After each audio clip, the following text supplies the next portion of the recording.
Ya, buenas tardes. Ah, Mi nombre es Manuel Gemio Vera y tengo el gusto de impartir el curso de Historia de Bolivia con base en la obra de Herbert S. Clay, ¿no? A manera de referencia, es un autor norteamericano que conoce muy bien la historia de Bolivia, ¿no?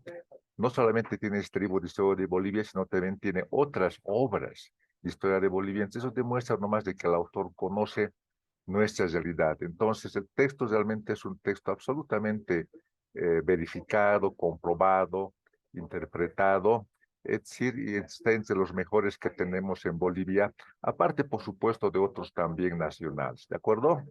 Entonces, eso, tengo el gusto de entonces impartir esta materia y espero de que sí sea del agrado de todos ustedes. Del agrado digo porque cuando hablamos de historia, ¿qué es historia? Es un relato, ¿no? Del conjunto de los hechos más sobresalientes correspondientes a una determinada realidad económica, social, política, que justamente son aspectos importantes para ubicarse en la realidad, en cualquier caso, en ingeniería, en economía, en derecho, en ciencia política y medicina, porque finalmente nos desenvolvemos en una sociedad y todo lo que aprendemos en la universidad no es para alemanes, no es para rusos, no es para chinos, sino es para nuestra realidad. Entonces el médico tendrá que saber tratar con la cultura boliviana y no la cultura china y no la cultura norteamericana. De ahí viene el fundamento, la importancia de conocer la historia de Bolivia. Caso contrario, pues directamente andaríamos un tanto perdidos como profesionales, ¿de acuerdo? Entonces, eso a manera de presentación. ¿Ah? Ya, entonces, en lo que hace en lo que hace al primer aspecto, nos vamos a referir fundamentalmente a los aspectos geográficos, ¿de acuerdo? El autor Herbert S. Klein dice de que Bolivia tiene una realidad compleja, dice. ¿Qué entiende por compleja? Porque directamente en Bolivia encontramos muchas culturas, muchos relieves geográficos.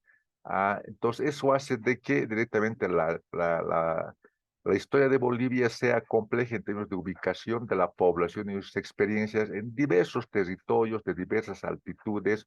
Vamos desde la cordillera, la puna, cabecera de valle, llanos, y finalmente costa, como alguna vez estuvimos en las épocas precolombinas. Entonces, eso debemos entender por complejo, que no es precisamente difícil, imposible, sino vivimos una sociedad finalmente, es decir, con diversos relieves en términos geográficos, a lo que se asocia también diversos grados de desarrollo de la población. Es por eso que en esta primera presentación observamos, el autor destaca de que tenemos en general un clima frío y seco, dice, ¿no? En este clima frío y seco, arriba de los 3.600 metros sobre el nivel del mar, se desarrollaron las culturas más importantes, como la cultura aymara, sí, ah, la cultura inca, la cultura tihuanacota.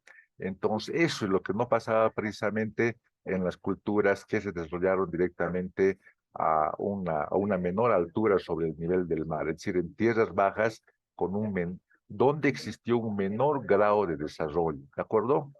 Entonces, eso. Pero esa complejidad también, no sé, en esa complejidad también podemos observar de que hay una serie de aspectos paradójicos, ¿de acuerdo? Porque Herbert S. Clay indica de que en las alturas el clima es frío y seco. Sin embargo, en este clima se dieron los mayores grados de civilización, cultura, ciencia, ¿no? Que hasta ahora inclusive, si todavía estamos investigando acerca de los logros alcanzados en esa época, ¿de acuerdo? Eso. Pero esto hay que entenderlo en el siguiente marco, ¿de acuerdo? Ustedes jamás se imaginen de que el altiplano que tenemos hoy en día era igual al altiplano que existía directamente en el siglo I, directamente después de Cristo, inclusive 500 o 1000 años antes de Cristo. No, la geografía cambia, ha cambiado directamente, ¿no? En ese sentido tenemos que entender. Y en esa geografía es importante destacar de que el lago Titicaca jugó un papel muy importante y al respecto, ese lago directamente se ha reducido en lo que hace a su extensión. Entonces, eso ha impactado directamente sobre las características de clima, sobre lo que conocemos hoy como altiplano. Entonces, nuestro clima realmente tenía otras características, cosas que justamente muy bien podemos observar nosotros en las islas del lago Titicaca, donde hasta encontramos pumas, encontramos ya una vegetación sí, muy afín a la vegetación tropical. Entonces, eso nos muestra realmente que las características que antaño tenía la vegetación en nuestro altiplano. ¿De acuerdo? Eso. Y también donde hay una presión atmosférica que hace de que la exigencia sobre el organismo humano sea mayor, pero finalmente nos adaptamos, ¿no? Eso. Pero al respecto no hay mayor problema si hacemos una adecuación a la actualidad, como dicen los argentinos. Nos dijeron, no, no hay mayor problema. Se siente, pero no hay mayor problema. Realmente son mitos que se creen, ¿no? Hasta pasó lo que pasó, ¿no? Perdimos 3-0, eso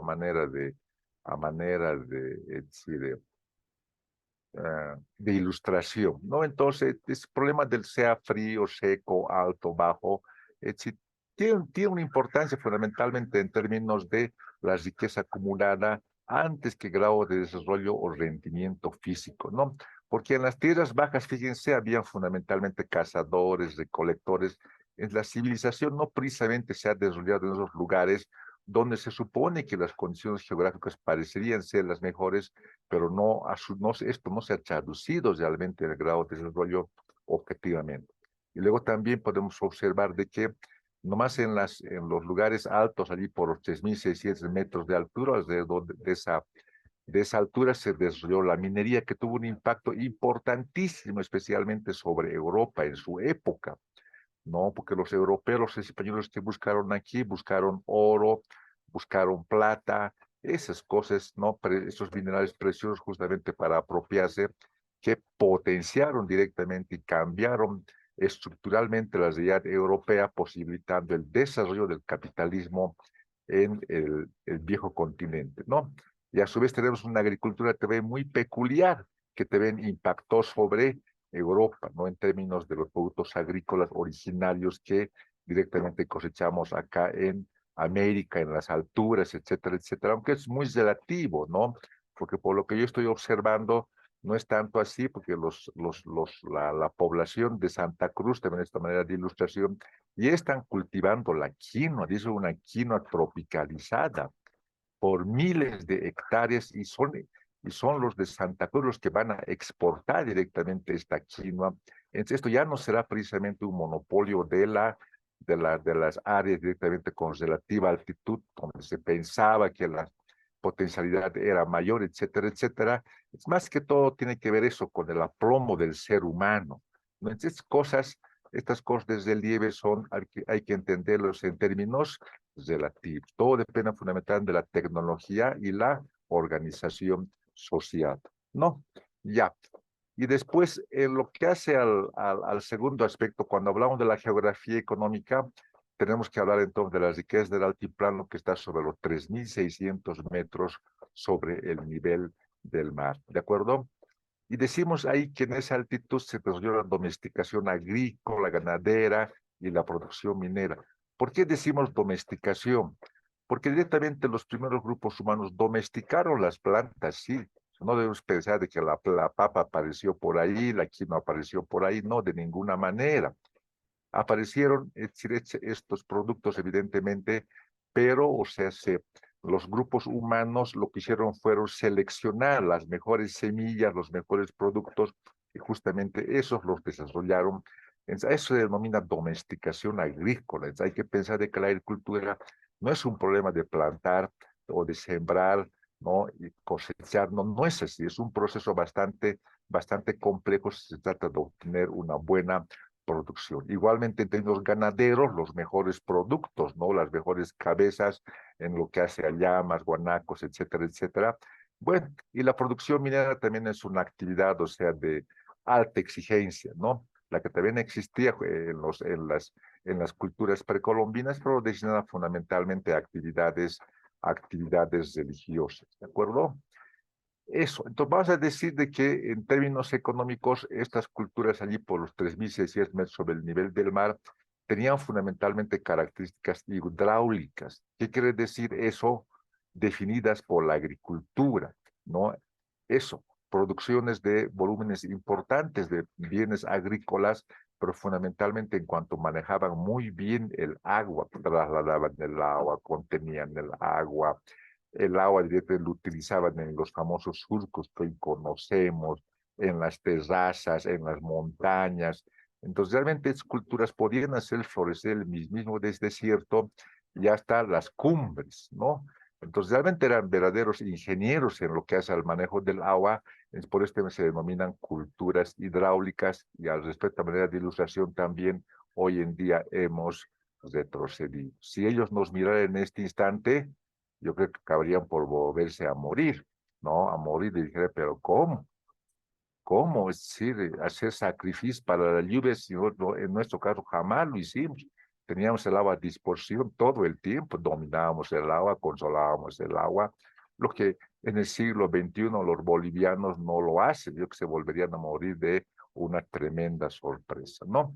Entonces, ¿qué es lo que producían? Papa, quina, sus derivados, ¿no? La papa, el chuño de la quina igualmente, no la producción en camélidos, llama, alpaca, vicuñas, esas cosas son importantes fundamentalmente en cuanto son productos que son utilizados por ganaderos plenamente, de acuerdo, desde la lana, la carne, los huesos, además de que eran animales para el transporte. No se pueden explicar directamente estas culturas sin estos animales que les proporcionaban realmente un sistema de vida en términos integrales, desde el transporte directamente hasta la construcción inclusive de instrumentos para tocar, ¿no? Flautas, etcétera, etcétera, los huevos que utilizaban, realmente eran animales de alto valor, ¿no?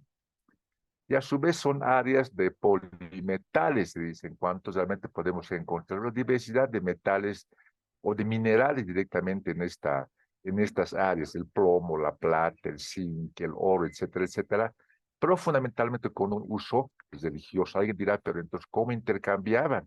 No, el intercambio era muy particular. Si hablamos de intercambio, fundamentalmente ellos utilizaban la coca en el intercambio.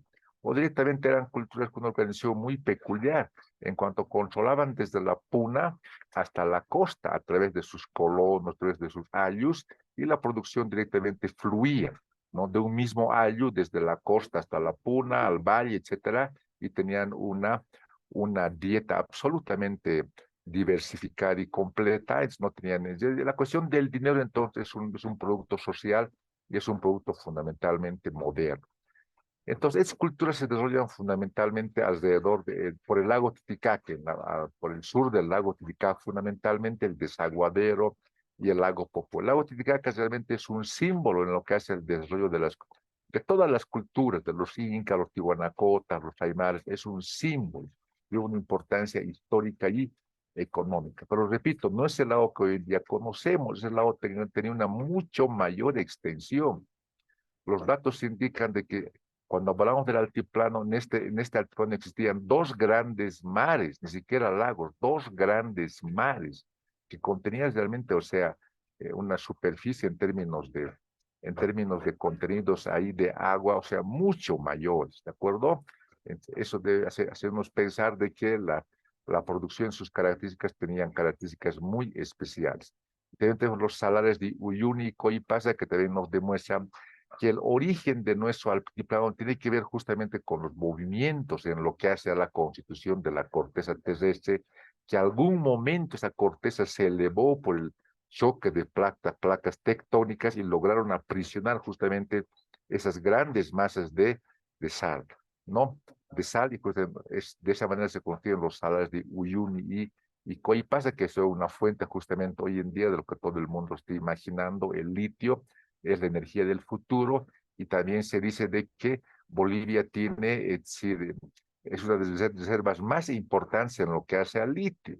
Pero eso llegó, creo que hasta hoy día, y a manera de ilustración, se sabe que los norteamericanos, eso hoy día, recién descubrieron el litio, con una extensión mucho mayor realmente a la que existe en todo el mundo, que está en Norteamérica. Fíjense, las cosas son realmente muy relativas entonces en términos de estas cosas, ¿no?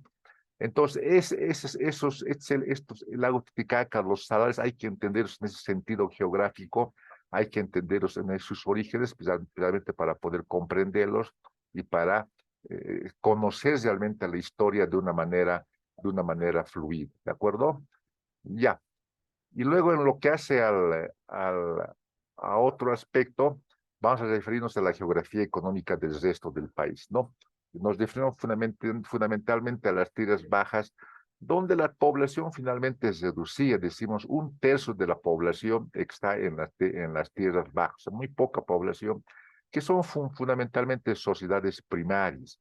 Es decir, no pasaron entonces de la recolección, de la caza, de una organización muy básica, lo que no precisamente pasó en las sociedades que se encontraban arriba de los 3.600 metros de altura, que tiene una organización altamente sofisticada y de mutuo entendimiento. Debe entenderse esto.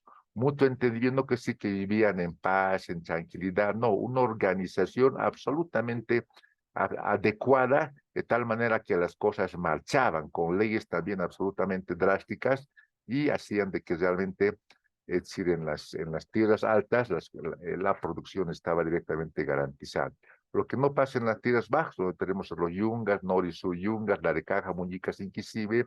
Ustedes conocen esos lugares, el relieve de esos lugares es diferente a la del altiplano, el relieve es bastante irregular, son regiones que se parecen, es decir, a las zonas tropicales, ¿no? Pero son bastante accidentadas, ¿no? Donde, si aquí vas a destacar algo importante, se produce fundamentalmente la coca. La coca entonces es un producto milenario, eso hay que destacar. Se producía en esa época para fines fundamentalmente rituales, para fines después de intercambio, para fines medicinales. En la coca no era como hoy en día podemos observar, así de una manera de ilustración, donde todo el mundo que está comprando coca. Repito, si las culturas precolombinas en este instante despertaran de su eterno descanso, nos verían, se volverían a morir, dirían, pero ¿qué están haciendo el Señor? Nos teníamos una alimentación diversificada absolutamente y se han regresado a un consumo primario que nosotros hemos desconocido porque vivíamos realmente con una dieta absolutamente equilibrada, ¿no? Se volverían realmente a morir, ¿no? Eso, ¿no? Y luego tenemos Cochabamba, Chuquisaca y Tarija, que son lugares también importantes donde se desarrolla fundamentalmente el ganado, el maíz y el trigo. Es decir, todo es fundamentalmente en la época colonial, ¿de acuerdo? Y son fuentes de abastecimiento importantísimos justamente en la época colonial. Es en las épocas cuando justamente estas áreas se desarrollan. Luego tenemos los llanos de Beni y Santa Cruz, donde hoy en día, como ya decía, para la época eran actividades muy primarias, cazadores y recolectores, pero hoy en día, como dice Herbert S. Klein, son fuentes de aprovisionamiento de algodón, gas, petróleo, soya, azúcar, etcétera, etcétera.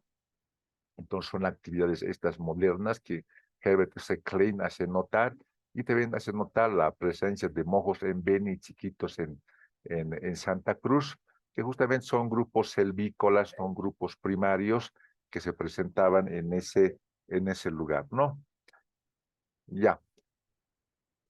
Entonces luego nos vas a concentrar fundamentalmente en la, en un elemento fundamental. Cuando hablamos de las culturas andinas, tenemos que pensar necesariamente en el ayu. No es decir a Pastor, nos Tiwanacotas, quedan Inca, 7 minutos. Aymara, 7 minutos. Gracias, señorita.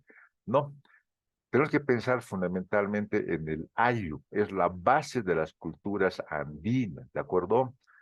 ¿Qué es el ayu? Fundamentalmente es un conjunto de familias que reconocen realmente un ancestro común. Hay una relativa identificación entre los componentes del ayu, ¿de acuerdo? Esa identificación con un ancestro común lo expresaban nehuacas, en una simbología directamente que ellos tenían, ¿de acuerdo? Y ellos directamente practicaban lo que estábamos repitiendo, una integración ecológica vertical. O sea, no son los pueblos que hoy en día nosotros conocemos en nuestro altiplano, no. Son obras de los españoles. Ellos tenían sus ayllus desde la puna, directamente, la puna, el altiplano, y cubrían absolutamente hasta la costa, y realmente eran absolutamente dinámicos, ¿no? Eso, entonces, basadas en las relaciones de parentesco, donde estos ayllus estaban divididos en dos, en el Anansaya y el Urinsaya. En el primero, estaban los grupos privilegiados, y en el segundo, los grupos súbditos directamente. Había un archipiélago de ayllus, no puedes pensar simplemente es decir, un ayllu o varios ayllus, sino una infinidad de ayllus, ¿de acuerdo? Y también podemos hablar ahí hasta de culturas muy propias, muy particulares. No se vayan a imaginar que todos eran animales o todos eran de una determinada cultura. Grupos de cooperación, ¿no? La cooperación nos permitía justamente una dieta diversificada y actividades sociales de diverso alcance, ¿no? Entonces, eso. Entonces, sobre esa base tenemos aquí a Tiwanaku, que en algún momento se presenta directamente en las culturas allí por los 3.600 metros sobre el nivel del mar, en el caso 4.000 metros, que es lo máximo en lo que hace el desarrollo de las culturas andinas, hasta el siglo III, o sea, 1200 de la era cristiana. Antes que los tiwanacos tenemos a las Huancaranis, Paracas, Chavi, Moche, Nazca.